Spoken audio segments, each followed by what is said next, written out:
안녕하십니까. 오늘은 기후위기와 원자력에 대해서 같이 시간을 가져보겠습니다. 기후위기는 사실상 원자력이 대안이라고 많이 얘기를 합니다. 원자력 없이 기후위기를 이길 수 없다. 탄소 중립과 관련이 있고요. 그러면 우리가 사실 기후위기가 어디서 오느냐, 무엇 때문에 기후위기가 발생하느냐, 이거를 우리가 먼저 좀 같이 알아보는 시간을 갖겠습니다. 지금 기후위기는 과거에 약 2만 년 전부터 지금까지 온 8,000년 인류가 도래한 8,000년 시대부터는 일정하게 이렇게 큰 변화가 없었지만 최근에 이렇게 온도가 기하급수적으로 팍 올라가는 그런 현상이 나타나고 있죠. 그래서 이것 때문에 우리가 지금 많이 고통을 겪고 있는 코비드, 그 다음에 기후위기, 지구가 온난화가 일어나고 이런 것들이 사실상 세계 인구가 성장하는 추이가 최근에 와가지고 아주 급격하게 약 80억까지 이렇게 올라갔습니다. 이와 병행해서 세계 GDP가 79조, 80조 달러까지 급증하고 있어요, 최근에. 자, 그러면 여기서 우리가 느낄 수 있는 거는 뭔가 인구가 많아지면서 배출을 많이 하게 되는 거죠, 탄소를. 그걸 확인할 수가 있다. 하루 평균 폐기물 발생량도 우리나라 같은 경우 하루에 54만 톤이 나오고 있습니다. 약 55만 톤이죠. 그리고 플라스틱 폐기물은 매년 급증을 하고 있는데 2019년만 해도 1,000만 톤을 넘어가고 있습니다. 지금은 더 올라가겠죠. 그래서 지구가 이렇게 쓰레기 폐허화되고 이렇게 쓰레기가 막 불이 나고 태워지면서 공기를 오염시키는 그런 원인이 되고 있는 상황입니다. 최근에 여러분들 많이 아시겠지만 이 플라스틱 섬이, 쓰레기 섬이 태평양에 발견되고 있죠. 이런 것들이 전부 다 결국은 우리가 엄청난 소비를 하면서 발생되는 이런 쓰레기 문제와 함께 쓰레기 문제를 일으키는 것은 결국은 소비 문제고, 소비를 너무 많이 하고 있다. 과잉 소비를 하고 있다. 그러면 이러한 재반 기후 문제는 이로 인해서 발생되는 결국은 소비의 과잉 소비의 문제다, 이렇게 볼 수가 있는 거죠.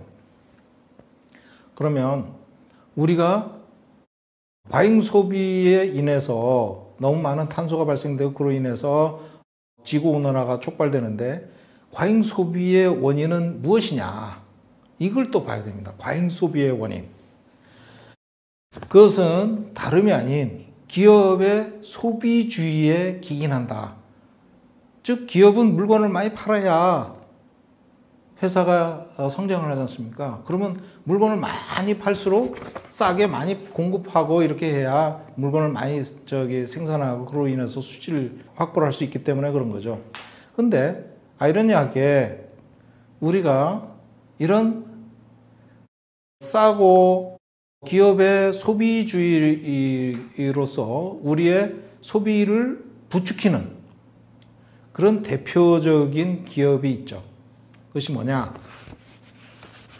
저희는 이 문제를 굉장히 심각하게 보고 있는데, 말씀드리기 전에 다음에 찬미바도서서의 프란체스코 교황께서 말씀하신 이거를 보고 한번 좀 얘기를 해볼 필요가 있습니다. 인간이 초래한 문제들의 해결책을 찾으려고 값진 노력을 기울이는 과학자, 기술자들한테 감사해야 됩니다. 즉 인간의 삶을 풍요롭게 하기 위해서 엄청난 노력을 하고 있는 과학자, 기술자들한테 감사를 일단 표하신 거예요. 근데 냉철하게 바라보면 인간이 개입하는 정도가 결국은 기업의 이익과 소비주의를 위한 것이라는 거죠. 그래서 이 황폐화된 지구를 빈곤하고 추하며 더욱 제한되고 음울한 것으로 만들고 소비재들이 넘쳐나게 한다는 것입니다. 교황께서 이거를 정확하게 보고 계세요. 자, 우리가 이런 문제점들을 볼 때 생각나는 게 있죠.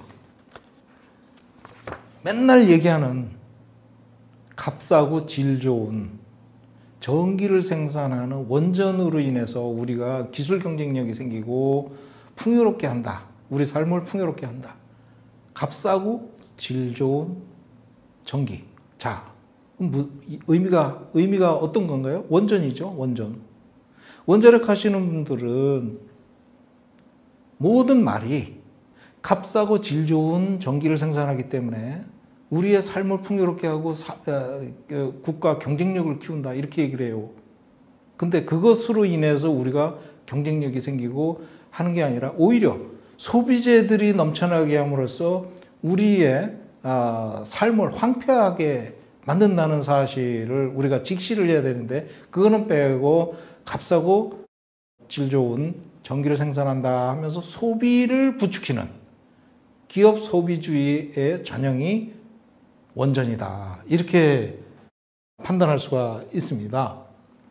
그래서 기업의 소비주의로 인해서 소비자가 과잉 소비를 하게 되고 그로 인해서 환경이 파괴되고 기후위기를 촉발하게 되는데 우리가 기후위기의 적은 결국 과잉 소비에 있다는 것입니다. 그래서 이 환경 문제에 대한 책임은 결국은 우리의 소비주의고 그것으로 인해서 우리가 결국은 책임을 지게 되는 그런 상황에 도달한다는 것입니다.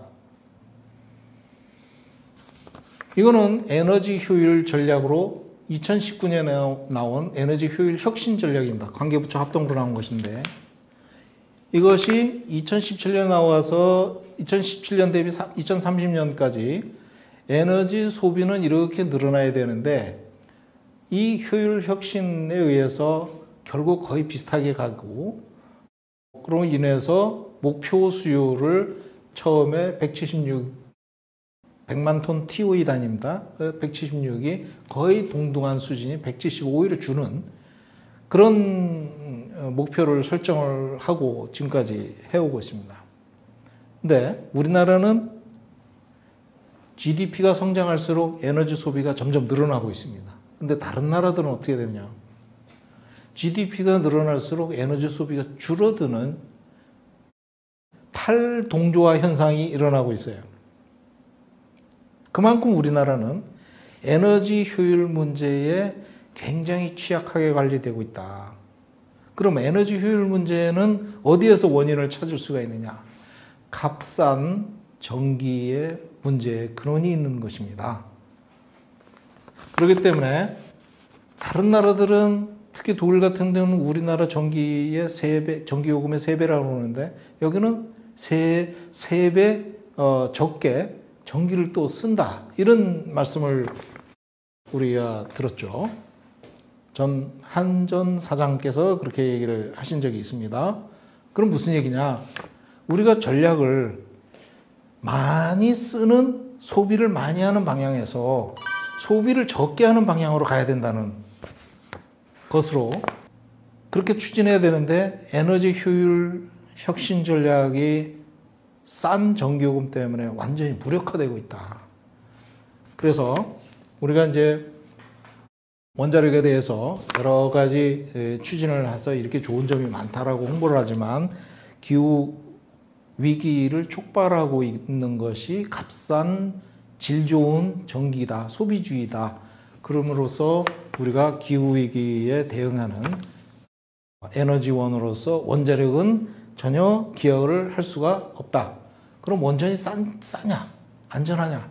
우리가 그거는 얼마든지 얘기할 수 있는 게 지적 비용, 건설비, 운전, 유지비, 연료비만 따지면 그렇죠. 근데 사회 비용이 있어요. 원전은 사고 위험 비용, 안전 규제 비용, 입지 갈등, 재정 지원 비용 이런 것들이 있고 미래 세대 비용이 또 있습니다. 이런 것들을 종합적으로 고려할 때는 원전이 결코 싸지가 않다. 그나마 원전은 우리나라는 특히 싸요. 발전 비용이 세계 최고로 싸고요. 건설 비용도 세계 최고로 쌉니다. 운전 유지비도 어디죠? 독일 다음으로 싸요. 독일 다음, 그저 중국 다음으로 싸요. 이런 것들은 값싼 인건비이고 여기는 독일은 운전 유지비가 작게 들어가는 이유가 있습니다. 여기는 굉장히 효율적으로 엄격하게 유지를 하기 때문에 그렇다. 그러면 발전 비용에서 우리가 왜 적게 들어가고 건설 비용 왜 적게 들어가냐? 안전 시스템이 그만큼 약하기 때문에 그렇다. 이렇게 볼 수가 있습니다. 이거는 홈페이지에서 받은 건데 월성에 있는 경주에 있는 중저진이 방사선 폐기물인데 1차 건설 사업이 지하로 들어가 있기 때문에 1조 5천억이 들었다. 이렇게 얘기를 합니다. 사회 간접 비용 전혀 감안 안 됐죠. 부안 사태, 안면도 사태, 위도 사태 이러면서 얼마나 많은 시민사회가 고통을 받았고 그로 인해서 사망사고까지 일어났지 않습니까? 이런 것들은 반영이 안 된다. 그래서 원자력의 단가는 많이 저평가돼 있다. 이렇게 보시면 되겠습니다. 그 안전하는 문제를 들여다보면 체르노빌을 얘기를 하지 않을 수 없죠. 체르노빌 원전은 여기에 위치해 우크라이나에 있지만 사고 나서 이 벨라루스 나라로 옆으로 다 가버린 그런 문제가 있고 유럽 전체가 영향을 지금 받았습니다. 그래서 오염 지역이 굉장히 넓은 피해를 일으키고 이 주변은 30km 이내는 지금도 접근 금지 구역으로 설정이 돼 있는 이게 언제까지 이렇게 될지도 모르는 상황이고 후쿠시마도 사고가 일어났을 때 이런 피해 지역이 이렇게 이제 설정이 되고 있습니다. 그래서 이게 30km고 이게 이제 80km인데 거의 한쪽 지역으로 이렇게 바람이 불 경우는 더 많은 30km로도 안 되고 더 많은 지역까지 직접적인 피해가 있고 이것이 시간이 지나면서 계속 퍼지고 있다는 거예요. 바람 불고 비가 오고 그렇게 되면서 그러면서 바닥은 해결류가 녹아가지고 이렇게 엄청난 핵 물질이 있기 때문에 이 원자로 건물 상부에 저게 주저앉았지만 저거를 치울 수도 없어요. 접근을 못하고 있습니다. 그런 문제.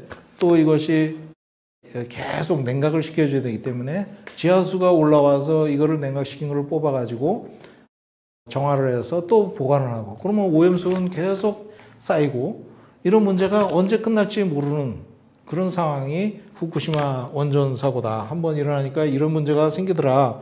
그래서 이런 문제를 두고 볼 때 우리가 기후 위기의 해법을 어디서 찾아야 될 것이냐 하는 문제죠. 과연 원전에서 찾아야 할 것이냐. 안전하지도 않고 싸지도 않다. 그리고 소비주의를 부추기는 그런 기업 문화를 보이고 있다. 원전이. 그렇기 때문에 우리는 재생에너지를 다시 볼 수밖에 없는데요. 이 태양광, 그 다음에 직접 태양광 이렇게 보면 태양광이 벌써 약 60원, 킬로와트당 60원. 그 다음에 이 직접 태양광에 의한 발전 이런 걸 얘기하는 겁니다. 그게 100원이 넘어가고 있죠. 110원. 이렇게 됐을 때 우리가 이걸 가지고 보면 결국은 이 태양광은 원전보다 석탄보다 더 싸게 되는 지금 상황이 그렇게 돼 있다. 그 다음에 풍력도 이 육상 풍력 같은 경우는 겨우 40원, 50원밖에 안 된다. 그 다음에 해상 풍력은 약 90원대에 가고 있는데 이렇게 친자연 환경 에너지가 가격이 급속도로 떨어지고 있다. 하지만 원자력은 계속 올라가죠. 안전 문제 때문에. 사회적 간접 비용 문제, 이런 사회 비용 문제 이런 것 때문에 계속 올라가고 있다. 이것이 2022년 이레나 보고서로 나온 겁니다. 그래서 여기서 특히 이제 우리가 2018년에 블룸버그 에너지 전망에서 나온 건데 약 2050년에도 64%의 재생에너지를 가지고 있고 비중을 가질 것이고 화석하고 이제 뭐 이런 것들이 약 30%, 원자력은 10%가 안 됩니다. 우리나라 탄소중립위원회에서 나온 보고서도 2050년까지 2050년에 약 7% 비중을 차지하는 원전을 얘기를 하고 있는데 윤석열 정부 들어서면 다시 원전을 추진하기 때문에 이 퍼센테이지는 올라갈 것으로 예상이 됩니다. 그럼 재생에너지가 탄소 저감에 어떻게 영향을 주느냐, 기여를 어떻게 하느냐 하는 이래나 올해 보고서에 보면 약 36.9 기가톤 이산화탄소를 제거한다는 측면에서 보면 재생에너지와 이 에너지 효율이 거의 동등하게 기여를 하고 있다는 것입니다. 근데 우리 지금 에너지 효율은 거의 놓치고 있죠. 지난 시간에 말씀드렸지만 재생에너지는 2017년에 4.3%에서 2022년 올해 4.8%밖에 안 돼요. 이 비중 빨리 올려야 되는 그런 상황입니다. 나머지는 카본 캡처라든가 리뉴에이블 에너지 이런 거 제거하고 수소 그다음에 전기화 문제 이런 걸로 인해서 제거를 할 수가 있고 절반은 에너지인데 하나는 재생에너지고 하나는 에너지 효율이다. 이것만 고려할 때 우리가 지금 에너지 정책이 어떻게 가고 있느냐 이걸 볼 때 굉장히 중요한 의미를 가지고 있는 표입니다. 여기에 원자력도 기여를 할 수가 있겠습니다만 극히 미미한 상황이다. 그리고 이제 여기서 제일 중요한 게 재생에너지가 2018년 25%에서 세계 재생에너지 비중이 2030년 65%다. 이건 아까 블룸버그 2018년 예측보다 좀 앞당긴 겁니다. 그거는 50년에 65%라는데 2030년에 65% 달하는 것으로 전망을 하고 있고 또 그걸 목표로 제시하고 있습니다. 그래서 2030년까지 이 경우에는 매년 1200조 원 이상 재생에너지에 투자할 것으로 예상이 됩니다. 자, 우리가 매년 1200조 원이 투자되는데 이 시장이 어마어마하지 않습니까? 그러면 우리가 원전을 수출해야 되느냐 아니면 재생에너지를 수출해야 되느냐. 세계 에너지 시장은 급격하게 성장하는 게 재생에너지이기 때문에 재생에너지 시장을 공략해야 되는 게 우리의 에너지 산업을 육성하는 방법이다. 이거 놓치면 안 됩니다. 원전에 매달려서. 그래서 프란체스코 교황께서는 안전 문제를 얘기를 하셨죠. 2019년에 후쿠시마 원전 사고 지역을 방문해서 피해자를 위로하러 가셨다가 아베 총리가 거기 접근하는 걸 막았죠. 그래서 돌아가는 기내에서 이렇게 인터뷰를 하신 거예요. 원전이 완전히 안전이 보증될 때까지는 사용을 중단하십시오 하고 갔습니다. 이거는 무슨 얘기냐? 원전이 완전히 안전하냐? 어느 누구도 얘기 못합니다. 조금이라도 불안전하면 안 된다. 이거를 얘기하셨고 또 우리가 볼 때는 안전에 대해서 경각심을 조금도 놓치면 안 되겠습니다.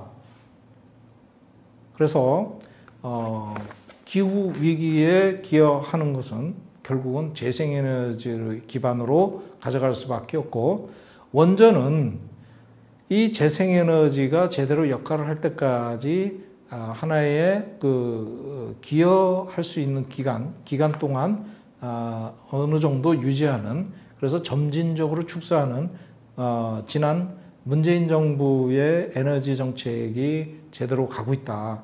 근데 윤석열 정부에서 만약에 원자력으로 다시 돌아간다 그러면 우리가 지금 마치 4차 산업혁명 시대에 접어들고 있으면서 우리가 4차 산업혁명으로 매진해야 됨에도 불구하고 오히려 2차 산업혁명으로 다시 돌아가자는 꼴밖에 되지 않는다. 그 관점에서 우리가 에너지를 바라보고 우리가 어디로 가야 될 것인가 하는 것을 정확하게 가야 되겠습니다. 그래서 원자력은 우리가 브릿지 에너지로서 재생에너지가 제대로 안착이 될 때까지 일정 기간 기여를 하면서 점점 축소해야 될 거고 원전에 대해서 안전은 우리 국민들이 피해를 보기 때문에 만일에 사고 일어나면 우리가 피해자고 우리 지역 주민들이 피해자이기 때문에 관심을 갖고 책임자로서 결국 우리가 책임지는 거기 때문에 책임자로서 항상 주권의식을 갖고 원전을 들여다보고 문제점을 지적하고 그 다음에 관심을 갖고 계속 요구할 것은 요구해야 됩니다. 그들만의 이해관계에 얽힌 마피아라고 하는데 그 이해관계에 둘러싸여서 이런 것들을 추진하는 것을 우리가 항상 뚜렷하게 여러 시민사회가 감시를 하는 것을 늦추면 안 됩니다. 네, 오늘 여기까지입니다. 감사합니다.